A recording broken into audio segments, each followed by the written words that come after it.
I love to color and make things, so today I'm going to build a scribbling machine from the Art of Tinkering book and put both of these passions together. First, I need to gather materials for the project. Everything I use I can find around the house.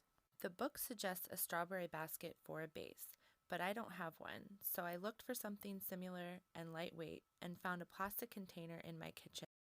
I also need a DC motor to run the machine, so I took one out of an RC truck my son doesn't use.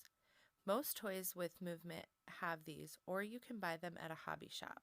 I connected each wire to the end of a AA battery to make sure it was going to work.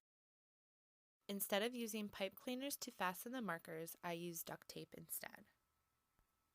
I then flipped the container over to make sure all the markers rested on the counter evenly. Next, I taped the DC motor to the outside of the container with duct tape.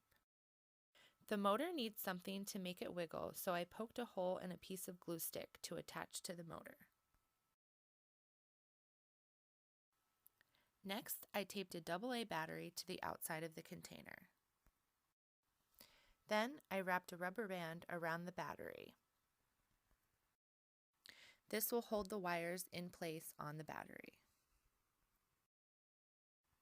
I now have a working machine, but I centered the hole in the glue stick so it's too balanced to wiggle the machine. So I poked a new hole closer to the end of the glue stick.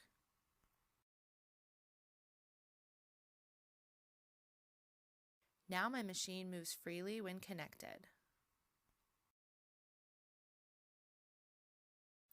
Let's try it out without the marker caps.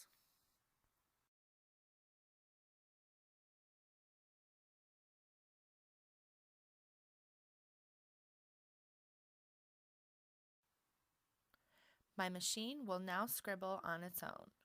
It took some searching and thinking to find the right materials and a couple trial and errors when putting it together, but the more I tinkered with it, the better it got. Now I can take my love for coloring to a whole new level.